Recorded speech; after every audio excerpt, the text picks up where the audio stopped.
Bueno, buenos días a todos, espero que se encuentren muy bien. Bueno, nada, nos encontramos abarcando la clase pues, de hoy miércoles 29. Ya vamos a terminar el mes, ya nos viene el último mes de la asignatura. Afortunadamente pues vamos como bien con los temas. Yo creo que vamos a alcanzar a abarcarlos todos. ¿Qué más les digo? Nada, bueno, como ya les había dicho ayer, o bueno, hoy hay algunos que ayer no estaban, entonces de una vez pues también les voy contando, o no sé si de pronto ya vieron en la plataforma. Chicos, el trabajo de segundo parcial que corresponde a los indicadores de rentabilidad, EBITDA y los de endeudamiento que vamos a ver hoy es para la próxima semana. Yo ya lo habilité en la plataforma y tiene fecha de cierre hasta el jueves, que creo que es 7. Listo, hasta el jueves 7 de mayo. Hasta esa fecha es el límite de entregar ese trabajo.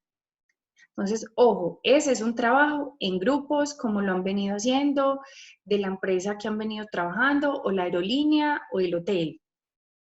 No tienen que entregar la primera entrega con correcciones, no, solamente esta última pues que hemos venido trabajando. Listo, por allá yo les coloqué que contenga portada, introducción y la verdad no me acuerdo si conclusiones, pero bueno, por allá lo revisan. ¿Qué otra cosa? Ah, bueno, chicos, aclaro entonces, para mañana, que mañana se cierra, tienen el ejercicio de EVA, no se les vaya a olvidar. Chicos, tanto el EVA como el de la otra semana, que es el del parcial, por favor a través de la plataforma, ¿sí? Que me queda mucho más fácil, apenas se cierre la plataforma, pues ingresar a la plataforma y desde allá revisar todos los trabajos, que están revisando unos allá, otros por el correo, ¿sí? Entonces, porfa, les pido encarecidamente que lo hagan a través de la plataforma. Obviamente el EVA, pues es individual, cada uno lo tiene que presentar. Y el de la empresa, que es el segundo parcial y que es en equipos, lo puede entregar un solo integrante, no hace falta que todos monten el trabajo. Listo, con que uno lo entregue está bien. Entonces, eso es lo otro pues como que les iba a comentar hoy antes de que se me pase pues como la información, todos los avisos parroquiales. Listo, entonces estamos claros, no lo olviden. Eva, para a más tardar mañana, que hace parte del seguimiento individual, cada uno lo monta. Y el segundo parcial, que es el trabajo, lo puede montar un solo integrante de cada grupo. Listo. Bueno, como habíamos entonces hablado, hoy vamos a Una ver cosa, entonces qué los pena. indicadores de endeudamiento. Hola. En cuanto al trabajo del EVA, tenemos que entregarlo en el mismo, no sé si ya lo había dicho, pero lo tenemos que entregar en el mismo formato o lo pasamos a Excel, no sé, Ah, en el Word. no, como cada uno quiera, como cada uno quiera. De hecho, yo les mandé la semana pasada, cuando yo hice el ejemplo, lo hice en Excel. Ese Excel yo también se los mandé, como cada uno quiera. Algunos lo pueden hacer en ese Excel y reemplazan los valores o en Word. Ahí sí me es indiferente. Listo, gracias. Listo, con gusto. Bueno, vamos entonces hoy, indicadores de endeudamiento. Como les decía, este tema pues de cierta forma ni es tan largo ni es tan complejo, ya lo vamos a mirar. Sin embargo, ¿qué se imaginan por endeudamiento? Casi que la palabra lo dice, pero entonces, ¿qué querrá decir? Corresponde a los pasivos. Listo, pasivos. Entonces, ¿qué tanto tengo en pasivos? ¿Qué tanta concentración? Mm, ¿Qué de mis activos corresponden o están concentrados allí en esos pasivos? La concentración tanto a corto y largo plazo. Entonces, digamos que esta perspectiva es bien interesante, digamos, desde lo que amerita, digamos, a este endeudamiento, ¿cierto? Ya sabemos que de cierta forma, obviamente no es tan bueno tener una concentración muy alta en ello. Entonces vamos a ver cómo me implican estos elementos. Tenemos entonces, bueno, no necesitas tener una empresa de 100 personas para desarrollar esa idea, esto lo dice Larry Page, este es un personaje por allá de tecnología, bien interesante. Bueno, claro que hay que entrar a mirar el tipo de empresa, pues obviamente que el señor tiene, ¿cierto? Aspecto tecnológico, aplicaciones, entonces, claro, no es un aspecto que requiera, digamos, tanto personal, ¿cierto? Vale la pena, pues, mencionarlo. Listo, por acá otro de los compañeros dice capacidad en la que la empresa puede pagar sus deudas. También implica ese elemento. Tenemos entonces el análisis de solvencia, endeudamiento o apalancamiento, así lo podemos encontrar generalmente, no solamente como análisis de endeudamiento. Cuando en algún momento les hablen de solvencia o apalancamiento, ya saben que se refieren a este elemento también en particular. ¿Qué tenemos? Estos ratios muestran la cantidad de recursos que son obtenidos de terceros para el negocio. ¿Sí? Expresan el respaldo que posee la empresa frente a sus deudas totales, dan una idea de la autonomía financiera de la misma, combinan las deudas de corto y largo plazo, ¿cierto? Entonces, miren, de cierta forma todo lo que hemos venido hablando, entonces el nivel de concentración que tiene, qué tanto de capacidad posee para cubrir con esas obligaciones, la concentración que tiene puntualmente. Además, que tenemos? Permite conocer qué tan estable y consolidada es la empresa en términos de la composición de los pasivos y su peso relativo con el capital y el patrimonio, ¿cierto? Miden también el riesgo que corre quien ofrece la financiación adicional a una empresa y determinan igualmente quién ha aportado los fondos invertidos en los activos. Pues de cierta forma lo que también llamamos capital de trabajo, ¿cierto? Donde sabemos que el capital de trabajo entonces tiene su representación en pasivos, pero también su representación en patrimonio. Y ojo, que lo vimos en el EVA, cada uno tiene un costo, ¿sí? Entonces también, digamos, tiene esa incidencia. ¿Qué más tenemos? Muestra el porcentaje de fondos totales aportados por el dueño o los acreedores, ya sea a corto o mediano plazo, ¿cierto? Entonces, en pocas palabras, ¿de dónde salió el dinero, cierto?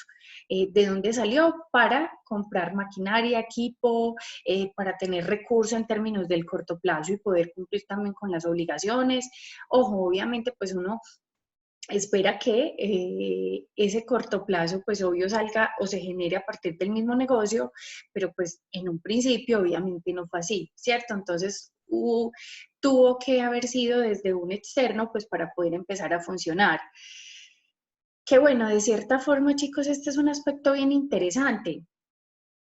Ahorita que vamos avanzando, por ejemplo, vamos viendo este aspecto, cómo se va viviendo ahora que estamos en esta situación tan compleja, ¿cierto? De hecho, no sé si han visto noticias esta semana, espero que sí, pero digamos la gran queja de muchos emprendedores, empresarios, pequeños y medianos, es que realmente entonces el sistema financiero no les está haciendo fácil, digamos, el camino para los préstamos, ¿cierto? Entonces realmente no les están prestando.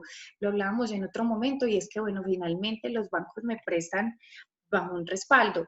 Y hay algo, si bien muy complejo ahorita, y es que casi que esos préstamos son para subsistir en estos momentos, es decir, casi que ni siquiera para poner en marcha full el negocio. Entonces, realmente esas personas, ¿cómo van a percibir, digamos, ese retorno? Muy complejo. Y yo me imagino que desde allí es donde, digamos, los bancos dicen, digamos, la ven un poco más complicada para conceder esos créditos.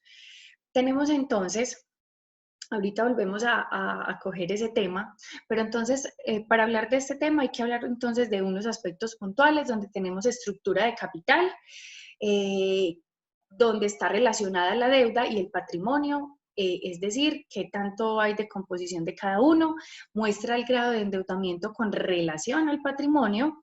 Este ratio evalúa el impacto del pasivo total con relación al patrimonio. tenemos que el endeudamiento representa el porcentaje de fondos de participación de los acreedores, ya sea en el corto o largo plazo o en los activos, ¿cierto? O sea, ya sabemos que ecuación contable, activos igual, pasivo más patrimonio, ¿cierto? Pero que ese pasivo también tiene esa representación corto y largo plazo. Que tenemos en este caso el objetivo es medir el nivel global de endeudamiento o proporción de los fondos aportados por los acreedores. También tenemos este elemento de cobertura de gastos financieros, indica hasta qué punto pueden disminuir las utilidades sin poner la empresa en situación de dificultad para pagar sus gastos financieros, además porque sabemos pues que no solamente son los financieros los únicos gastos que existen dentro de la organización. Tenemos cobertura para gastos fijos. Este ratio permite visualizar la capacidad de supervivencia, endeudamiento y también medir la capacidad de la empresa para asumir su carga de costos fijos. Entonces, mire que tiene representación tanto del corto como del largo plazo. Supremamente importante. Hay que entrar a mirar digamos, lo que impacta esa estructura, ¿cierto? Tenemos decisión de financiación, es decir, necesitamos financiación, ¿cierto? Pero a partir de quiénes lo vamos a hacer.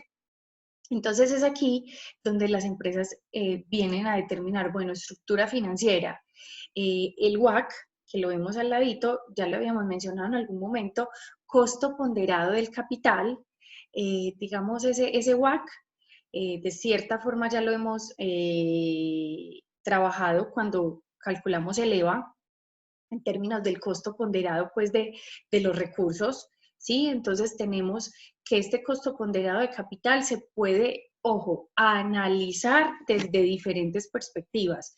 Miren muchachos, si bien algo que hemos aprendido al menos desde esta asignatura es que en definitiva yo no puedo definir o especular sobre una organización solo por un indicador, ¿sí? O por un grupo de indicadores. No, ya sabemos que debemos tener toda una serie de estudios y de análisis desde diferentes perspectivas, como lo hemos venido haciendo en términos de liquidez, rentabilidad, endeudamiento. Miren esa rentabilidad desde la rentabilidad misma de la operación, pero también desde la rentabilidad esperada por los accionistas, ¿sí? O los socios. Entonces, miren que van siendo diferentes perspectivas del asunto, ¿cierto? Lo mismo pasa con este. Entonces, para determinar, digamos, qué tanto tenemos estructura financiera, qué tanto de endeudamiento, qué tanto en patrimonio, venimos a analizarlo desde estas perspectivas. Tenemos valorar empresas, calcular el valor económico agregado, analizar la rentabilidad, evaluar los proyectos. Miren, de cierta forma, cuando hablamos de estas variables, por ejemplo, valorar empresas, generalmente la valoración de empresas no es algo que se haga todos los días. De hecho, la valoración de empresas se hace en un momento. Pues bueno, si la empresa es grande y participa en el mercado accionario, entonces esa sí está siendo, digamos, constantemente valorada, ¿cierto? Como es su deber ser y su funcionamiento en el mercado. De lo contrario, pues no va a tener esa incidencia de valoración, sino va a ser adquirida por otra empresa. Ojo, si no va a adquirir un crédito, puede que para adquirir ese crédito, ese banco entonces me defina una valoración de empresas y que la debo ejecutar, ¿sí?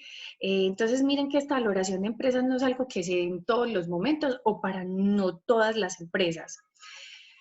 Cuando hablamos del cálculo del EVA, que ya sabemos pues que es el valor económico agregado, hay que mencionar también unos elementos, y es que el cálculo del EVA puede ser objetivo también para para unos tipos de empresas, no para todas. Miren, en el cálculo del EVA, si bien recuerdan, hay una parte que es la de los activos productivos, ¿cierto? Tenemos la utilidad operacional después de impuestos, tenemos la parte de los activos y el costo por el costo ponderado de capital. Miren, por ejemplo, para las empresas que en general, por ejemplo, sean tecnológicas y que no requieren mucha infraestructura, ni siquiera tecnológicas, hablemos de servicios en general.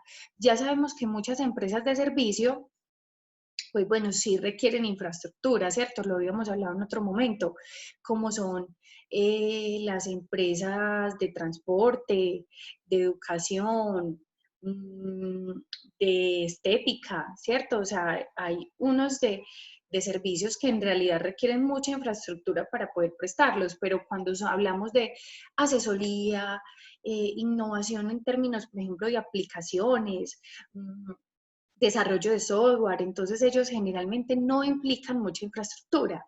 Entonces este cálculo de EVA, pues no me va a dar tan objetivo, o sea, no va a ser tan objetivo como yo lo desearía, ¿cierto? Entonces eso también hay que entrarlo a analizar.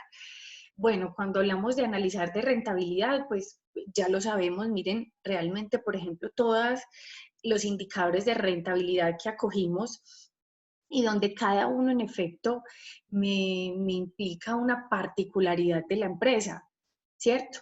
Y, por ejemplo, en las márgenes que me implican cada uno de mis utilidades o rentabilidades en cada momento de mi estado de resultados, ¿cierto? Entonces yo también tengo que partir de allí.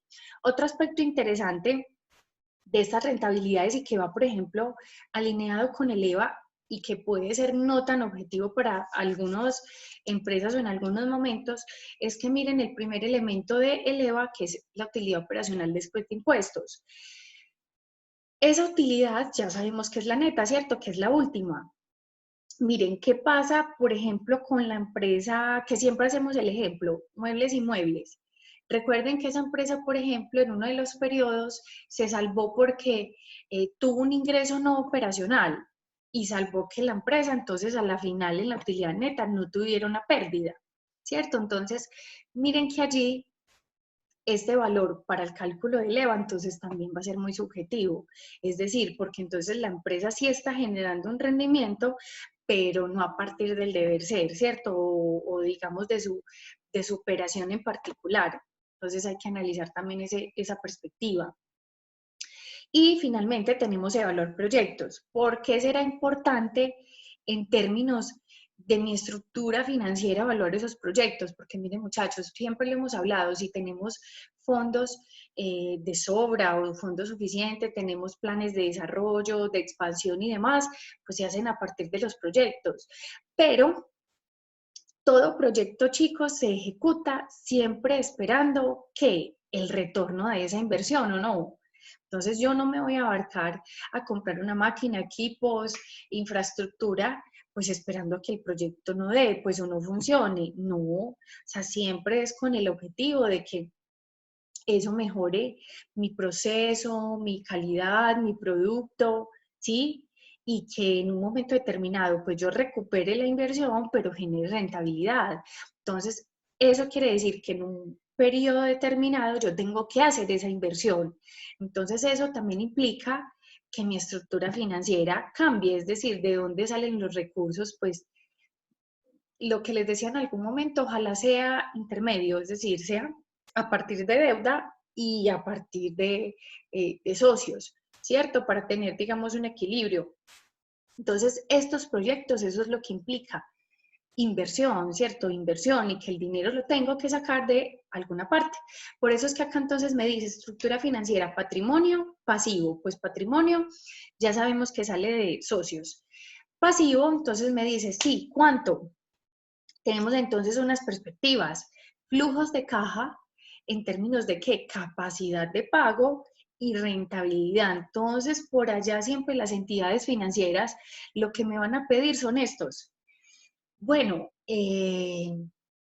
muéstreme los flujos de caja, cómo han sido, ojo, históricos y proyectados. Es decir, ojo, y eso que proyectados, yo ya lo tengo que, digamos, adaptar a la inversión que voy a hacer en ese proyecto y tengo que determinar mi comportamiento, cómo va a ser, aún incluyendo ese proyecto, que obviamente entonces de cierta forma va a disminuir, pues, por así decirlo, mi utilidad, porque obviamente tengo que responder por ese capital que va a ser adquirido, ¿cierto?, para dicho proyecto. Entonces, miren, de cierta forma, los flujos de caja, pues el nombre lo dice, eso implica cómo ingresa y sale el dinero de mi organización, ¿cierto? Y implica entonces la capacidad que tengo para cumplir con esas obligaciones. Cabe mencionar que obviamente el histórico del nivel de endeudamiento, obviamente pues tiene que entrar en esa evaluación, ¿cierto? ¿Cómo ha sido mi comportamiento crediticio a través del tiempo? Miren, este elemento ni siquiera me lo tienen que pedir, es una obligación demostrar cómo se ha comportado mi empresa